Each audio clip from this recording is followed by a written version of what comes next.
All right, man. All right. So Derek Carr, he's retired from the NFL, medically retired from the NFL, to be exact. Really. So like, this was announced today, and I ain't gonna lie, like, I just want to talk about what's this done for the Saints, and really like how I felt like during his whole career, really, because Derek Carr is like a polarizing like QB in the league, where like there's some people that actually thought he was underrated, and there's some people that thought he was overrated. So first thing first, though, let's talk about like what this does for the Saints. So what this means for the Saints is, this basically confirmed why they drafted a QB in the second round and Tyler Shook. Like, even though Tyler Shook is basically the same age as me, 26, but like, still they felt like they needed like a guy to where like they could just battle for a position with him and Spencer Rattler and the other dude for the QB1 position to start the season, because they know they're kind of screwed anyway. They're not gonna be one of the best teams. They're gonna be one of the worst teams in the NFL this coming season. That's why they drafted O-line in the first round. So I mean, Tyler Shook becomes somebody. I mean, that'd be great for them. But if not, then like, we'll see. I'm not high on Tyler Shook, honestly, because watching him in Louisville, I know he had those like major injuries back when he was in college, but like watching him, it's like I'm torn. He had some bright moments, but at the same time, he had some like really, really bad moments, like Will Levis type of bad moments. That's how bad it is.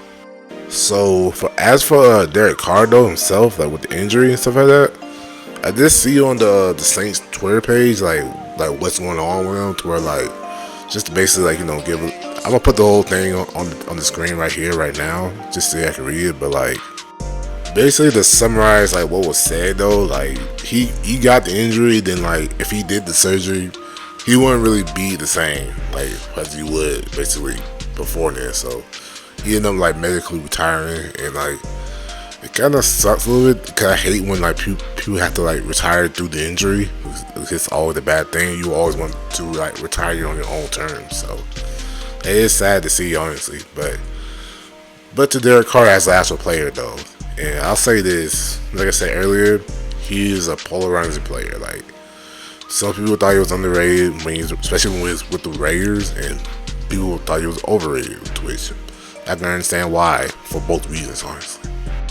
Nevertheless, though, four-time Pro Bowler, he had 257 passing touchdowns throughout his whole career. I think he's top 25 when it comes to passing yards in the season, finished top 25, and like, he had himself a career where like, especially after the 2016 season, where that was undoubtedly his best season of his career, and he broke his leg. That's really where like the turning point for him, because after that he really didn't look the same for real.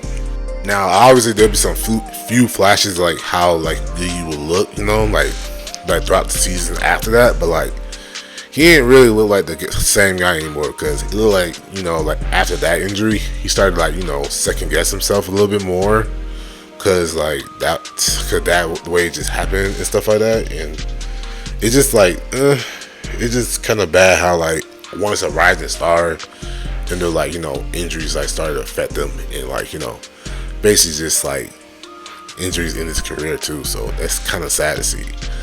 But he was really good though, especially for him to be a second round pick. Like, that's really good for a second round pick to actually be this good. So it's really a successful career, honestly, for him.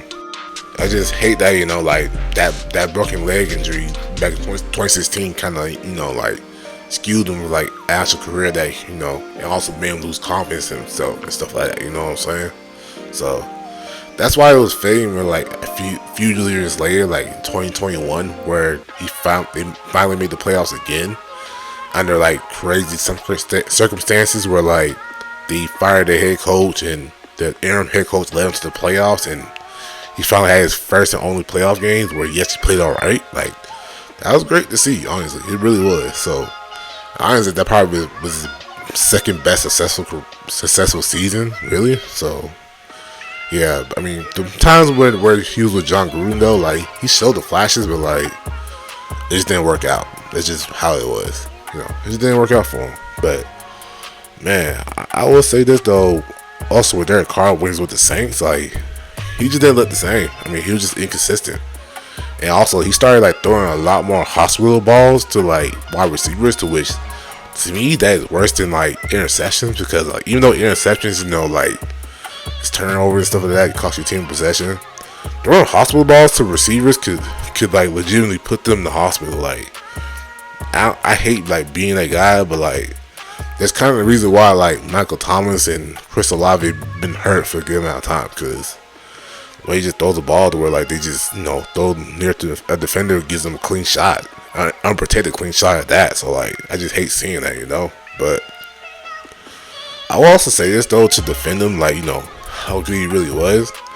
I'll say he never really had the best circumstances. When he was with the Raiders, offensive line was here or miss. I mean, he had Marty Cooper and Darren Waller, and then obviously teamed up with his former college teammate Devontae Adams, but like also Josh Jacobs. But like it just felt like like when we want him to do more, I feel like he just didn't want to do more. You know what I'm saying? So like it really just felt like he just didn't want to. So that's what was just frustrating about him after the injury, because it felt like we wanted him to do more, but he just didn't want to do it. So it just it basically held him back more than actually like pushing forward. You know what I'm saying?